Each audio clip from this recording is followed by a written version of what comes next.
अस्सलाम वालेकुम नाज़रीन। मैं अब्दुल जब्बार सुमरो हाज़िर हूँ आपके programme behind the news with Abdul Jabbar Soomro के। तो शुरू करते हैं आज की ख़बरें। आज ख़बरें उसी जगह से शुरू करेंगे जहां हमने ख़त्म की थी रात 12 बजे, जब कौमी असम्बली का इजलास मुलतवी किया गया था सुबह के लिए। उसके बाद ये सिलसिला शुरू हुआ, लेकिन रात गए ही मालूम हुआ कि मियां मोहम्मद नवाज़ शरीफ वापस लाहौर चले गए हैं। तो अंदाज़ा हो गया कि ये आइनी तरमीम कल भी नहीं आएगी, और आज भी ऐसा ही हुआ। आइनी तरमीम नहीं आई, बाकायदा ऐलान किया गया कि फ़िलहाल इसको पोस्टपोन किया जा रहा है और इस पर मज़ीद मुशावरत होगी। इस पर पीटीआई ने बड़ी बगलें बजाई, और पीटीआई की सोशल मीडिया टीम पर बड़े शोर शराबा चल रहा है कि बस बड़ी फतह हो गई, बड़ा ये हो गया। पीटीआई की इस सारी गेम में कोई काम नहीं था, सवाए इसका कि ये टामक टोइयाँ कर रहे थे पार्लियामेंट हाउस से मौलाना के पास, मौलाना से वहाँ वापस। इनका कोई किरदार नहीं था, लेकिन उसके बावजूद भी ये ऐसे ही क्रेडिट लेने की कोशिश कर रहे हैं जिस तरह माजी में देहातों में होता था। जो बैलगाड़ियाँ होती थी, चलती थी, तो एक कुत्ता बैलगाड़ी के नीचे चलता रहता था और वो समझता था कि ये सारी बैलगाड़ी और इसका जो बोझ है सारा मैं ही उठा के चल रहा हूँ। तो एज सेम एज पोजीशन ये पीटीआई की है। वो समझ रहे हैं कि ये सारी कोशिशें हमने की और हमारी वजह से हुआ है, लेकिन ऐसा कुछ भी नहीं हुआ। मुज़ाकरात कामयाब भी हो गए, और ये जो 8 जजों का ख़त था कि अगर कोई तरामीम होगी तो तमाम फ़रीक़ीन को शामिल किया जाए, तो इसी सिलसिले में फिर मौलाना फजल रहमान को कहा गया कि वो पीटीआई को एंगेज करें, ताकि उनका भी थोड़ा बहुत इनपुट आ जाए, ताकि इस पर कल अगर कोई सुप्रीम कोर्ट में जाए तो कोई सुप्रीम कोर्ट इसको ख़त्म ही न कर दे। तो इसी वजह से ये चीज़ पोस्टपोन हुई है, और पीटीआई को भी लिया गया, और जो स्पेशल पार्लियामानी कमेटी बनी उस कमेटी में फिर कल मौलाना फजल रहमान खुद आए रात को, और ये इसी चीज़ों पर डिस्कशन हुई और मामलात यूँ चलते रहे। उसके बाद अब ये ख़बर यही है कि ये तरमीम मियां मोहम्मद शहबाज शरीफ जो 21 तारीख से तकरीबन 26 तारीख तक अमेरिका में होंगे, वो अमेरिका जा रहे हैं, जहां वो जनरल असम्बली के सालाना इजलास में शिरकत करेंगे, और उसके अलावा आईएमएफ के वफद से भी मिलेंगे। तो इस सिलसिले में वो पाकिस्तान से बाहर हैं। तो ये चीज़ें 26 तारीख के बाद फिर मूव अप होंगी। उस वक्त तक यहाँ ड्राफ्ट वगैरह सारे JUI फे, पीपल्स पार्टी और PML नून और उसकी जितनी जमायतें हैं, अख्तर बेंगल ग्रुप हो गया, दूसरी हो गई बलोच नेशनल पार्टी हो गई, सारे मिलकर इस पर एक कंसेंसस बना लेंगे। तो यही सूरत हाल बड़ी दिलचस्प है कि 2 कदम PML नून पीछे हटी है, लेकिन सवाल ये है कि PML नून ने आखिर ये जल्दबाजी क्यों की?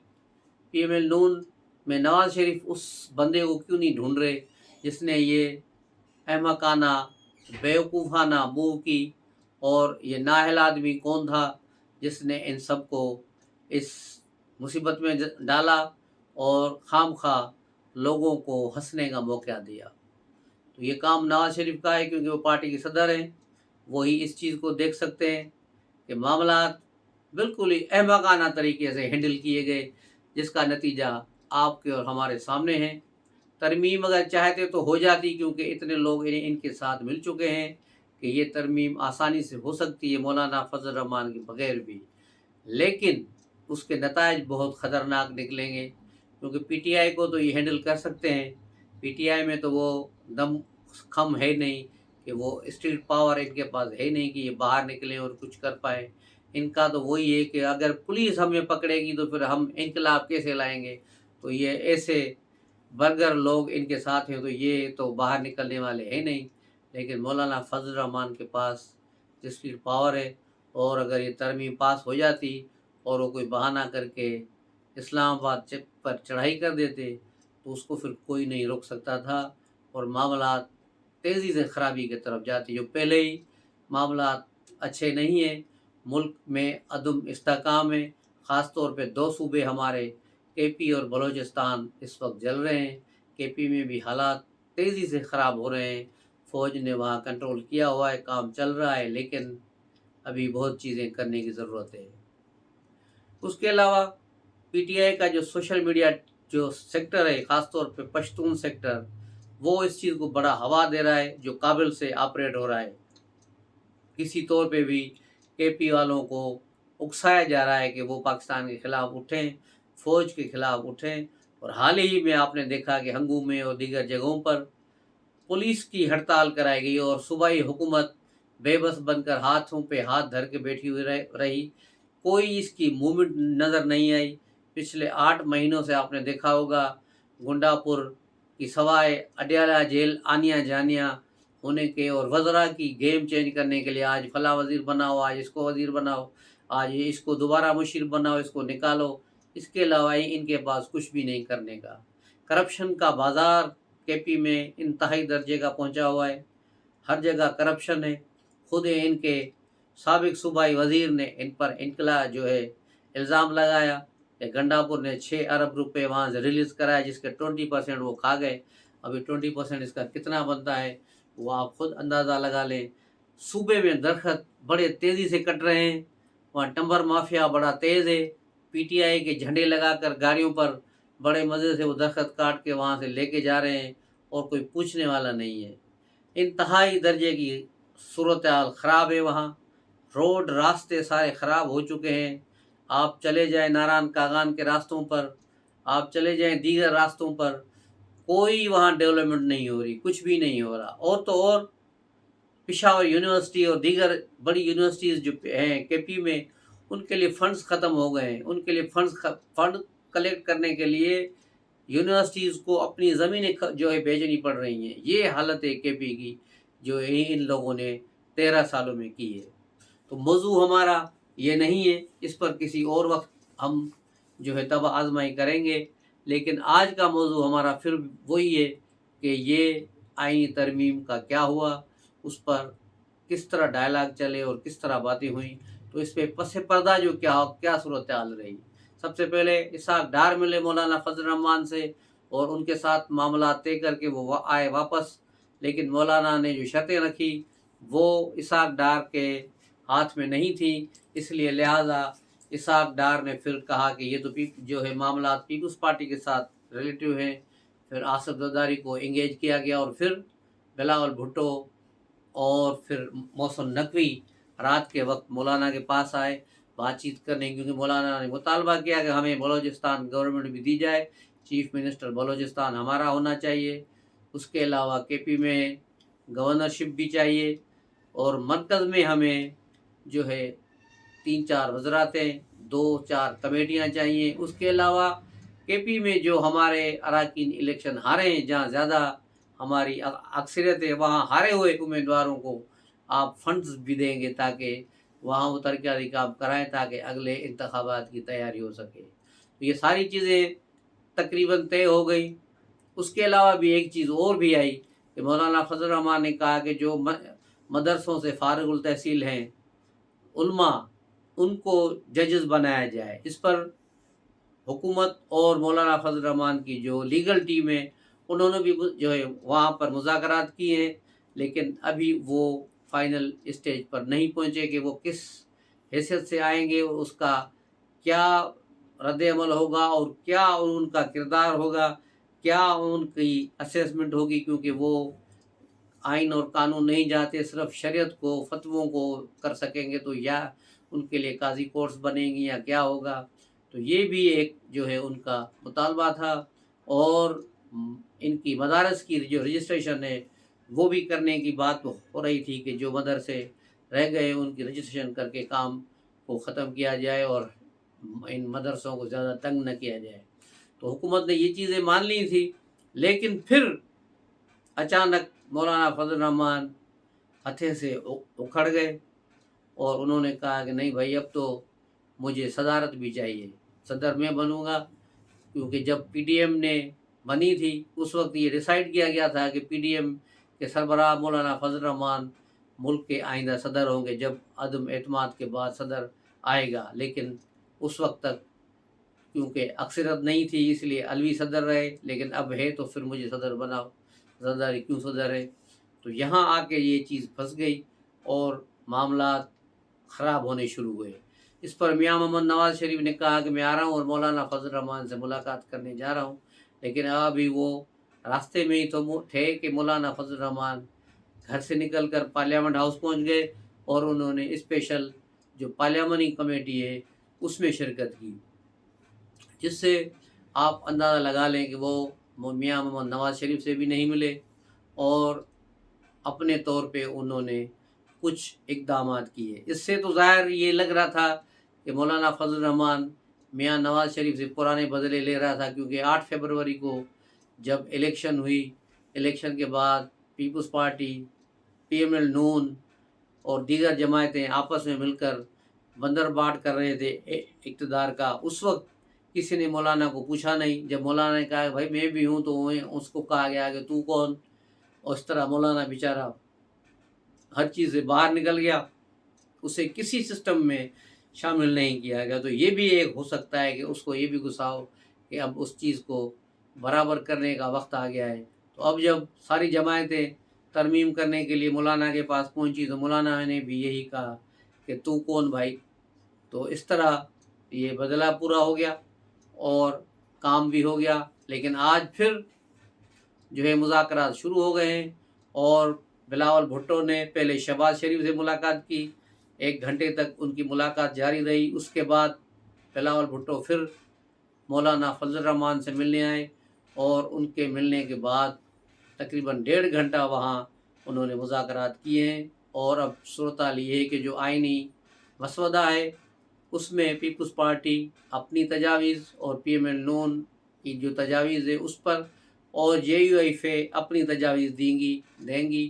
اس کے بعد یہ ساری چیزیں ملا کر اس کو کنسولیڈیٹ کیا جائے گا، پھر اس کو ریکنسائل کر کے ایک ڈرافٹ بنایا جائے گا جو متفقہ ڈرافٹ ہوگا، تمام جماعتوں کو قابل قبول ہوگا۔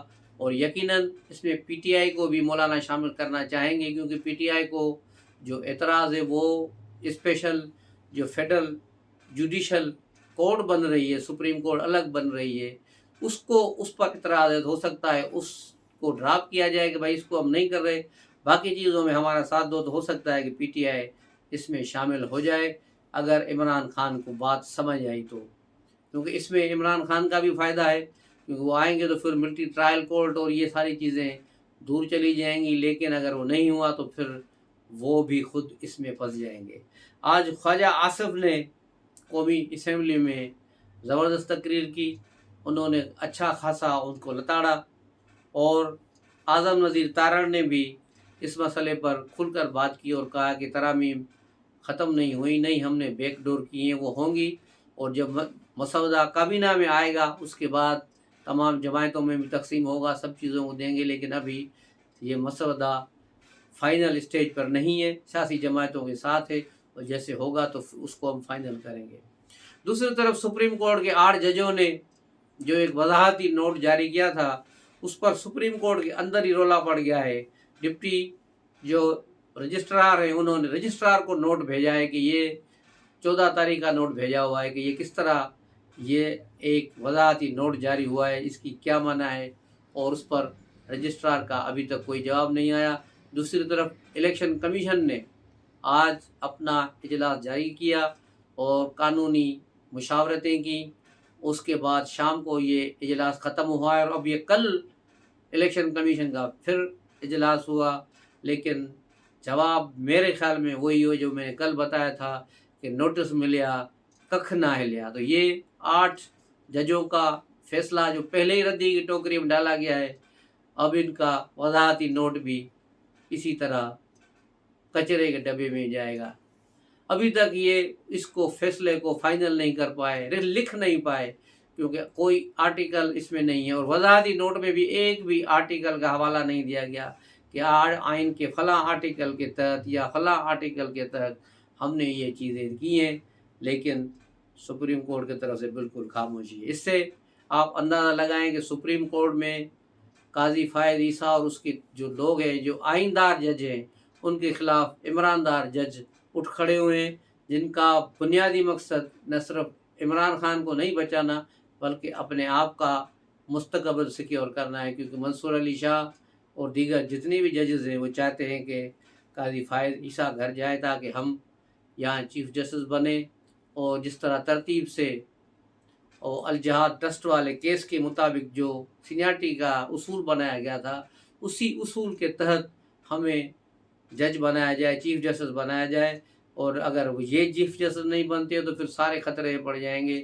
لیکن حکومت نے ان کا پکا بندوبست کیا ہے، ابھی 1 مہینہ اس میں ہے، اگر مولانا نے ساتھ دیا تو ٹھیک ہے، نہیں تو اگلی باری جو بم گرے گا اس میں بہت سی چیزیں ہوں گی، اور ہوم ورک اب کمپلیٹ ہونے کے بعد ہی یہ ساری چیزیں ہوں گی۔ تو میں آپ کو دکھاؤں، یہ ساری بتاؤں کہ جیسے ہی شہباز شریف واپس آئیں گے امریکہ سے تو آپ دیکھیں گے کہ یہ ایک نیا گھمسان کا رن پڑے گا، اور لیکن اس میں پی ٹی آئی کچھ بھی نہیں ہے۔ پی ٹی آئی اسی طرح جس طرح کبڈی کا میچ ہوتا ہے، تو میچ تو کھیلنے والے اندر کھیل رہے ہوتے ہیں لیکن باہر تماشائیوں میں شور ہوتا ہے، یہ اسی طرح باہر تماشائیوں والا شور مچاتے رہیں گے۔ اگر اس کھیل میں یہ شامل ہوئے تو انہیں اس ڈرافٹ کو منظور کرنا پڑے گا۔ اس کے علاوہ عمران خان کی طرف آتے ہیں۔ عمران خان نے 2 دن پہلے ایک ٹویٹ کیا اپنے ٹویٹ اکاؤنٹ سے، اور اس میں انہوں نے ایک بار پھر پاک فوج کے خلاف، آرمی چیف کے خلاف بغاوت اور گھٹیا لینگویجز استعمال کی، جس کا جواب بلاول بھٹو نے بھی دیا تھا پارلیمنٹ میں اور دیگر نے، لیکن ایف آئی اے نے باقاعدہ اس پر غداری کا مقدمہ ہی بنا دیا ہے۔ اس پر عمران خان سے 2 مرتبہ تفتیش ہوئی، پہلی بار وہ تفتیش کاروں کے سامنے پیش نہیں ہوئے، لیکن دوسرے دن وہ ان کے ساتھ ملنے آئے اور تقریباً 2.5 گھنٹے عمران خان سے پوچھ گچھ ہوئی ہے۔ اس کے بعد اب دیکھنا یہ ہے کہ یہ کیس کیا بنتا ہے اور عمران خان نے کیا جواب دیا ہے، کیونکہ اگر عمران خان مانتے ہیں کہ یہ ٹویٹ میں نے کیا ہے تو یہ ہے کہ سوال پیدا ہوتا ہے کہ اس نے ٹویٹر اکاؤنٹ کیسے چلایا، اور اگر وہ کہتا ہے کہ اکاؤنٹ میں نے نہیں چلایا اور مجھے معلوم نہیں باہر سے چلا ہے تو پھر صورتحال دوسری ہوگی۔ اس کے علاوہ علی امین گنڈاپور نے ابھی تک صحافیوں سے معافی نہیں مانگی جن کو اس نے گالیاں دی، اور لیکن ہمارے یہاں بھی صحافی جو اس وقت جو صورتحال ہے 70% جو لفافہ صحافی ہیں تقریباً، جن کو پی ٹی آئی سے مال مل رہا ہے مبینہ طور پر، لیکن اسی لیے وہ چپ ہیں اور اسی رنگ میں رنگے ہوئے ہیں، اس میں وہ بھی شامل ہیں اور میڈیا ہاؤسز بھی شامل ہوئے ہیں، اور 7 بجے سے 11 بجے تک جو ڈگڈگی بجاتے ہیں وہ سارے اینکر بھی ان میں شامل ہیں، جن کو باقاعدہ سہولت کاری ہو رہی ہے پی ٹی آئی کی طرف سے، تو اسی لیے وہ بھی خاموش ہیں۔